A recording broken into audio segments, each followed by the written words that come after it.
যারা কল্যাণী বিশ্ববিদ্যালয়ের অন্তর্গত বিভিন্ন কলেজে এবছর 5th সেমিস্টারে পড়ছো, তোমাদের যদি হিস্ট্রি প্রোগ্রাম কোর্সে থেকে থাকে ডিএসসি T1, 2, 3 এই পেপারটি, তাহলে সেই প্রশ্নপত্রটি এখন তোমাদের দেখাবো। 2022 সালের ডিএসসি T2 পেপারের প্রশ্নপত্র। ডিএসসি T1 এর প্রশ্নপত্র কিন্তু ইতিমধ্যে আমি আপলোড করে দিয়েছি চ্যানেলে, তো সেটা দেখে নিও। পাশাপাশি তোমাদের 5th সেমিস্টারে বাংলা বিষয়ে বিশেষত অনেক ধরনের ভিডিও আপলোড করা আছে, সাজেশন, প্রশ্নপত্র, সিলেবাস, বিষয় নিয়ে আলোচনা, টপিক অনুযায়ী আলোচনা। তাছাড়া আমার টেলিগ্রাম গ্রুপেও কিন্তু আমি PDF দিয়ে থাকি।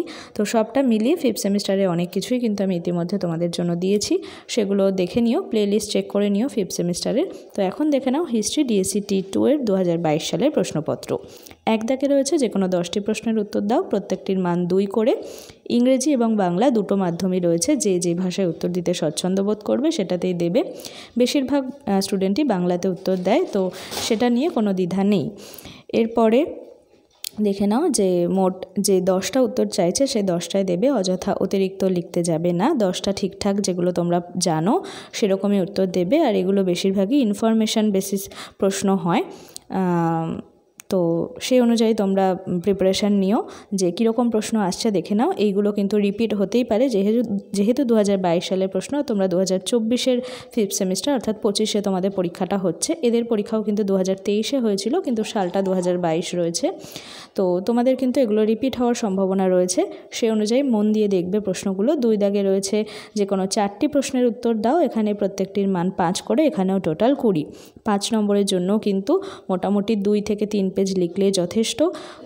কত পেজ লিখছো সেটা ম্যাটার করে না, বরং কতটা টু দ্য পয়েন্ট উত্তর লিখছো, কতটা ঠিকঠাক ভিতরে কি লিখছো সেই বিষয়টাই মূল বিষয়। এখানে কিন্তু অত্যাধিক লিখলেই যে অতিরিক্ত নম্বর পাবে সেরকম বিষয় নয়।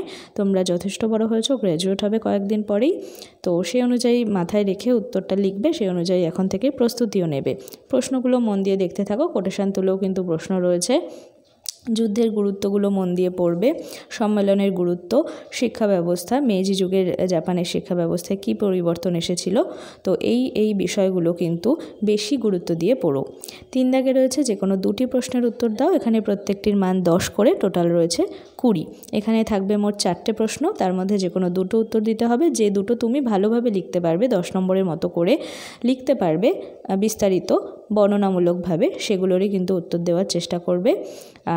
যে নম্বর আছে সে নম্বর অনুযায়ী লিখবে। 2 নম্বরের জন্য মোটামুটি 5-10 লাইনের মধ্যে লিখলে যথেষ্ট। 5 নম্বরের জন্য বললাম, 10 নম্বরের জন্য তোমরা যেমনভাবে প্রিপারেশান নিয়েছো সে অনুযায়ী লিখো। অতিরিক্ত লিখতে যেও না, তাতে সময় নষ্ট হবে, নম্বর যে খুব বেশি পাবে তেমনটা নয়। আর সাপ্লি যাতে না হয় সে অনুযায়ী পড়াশোনাটা কিন্তু এখন থেকেই শুরু করে দাও, পরীক্ষার আর বেশি দেরি নেই। তো সকলে পরীক্ষার জন্য আগাম শুভকামনা রইল।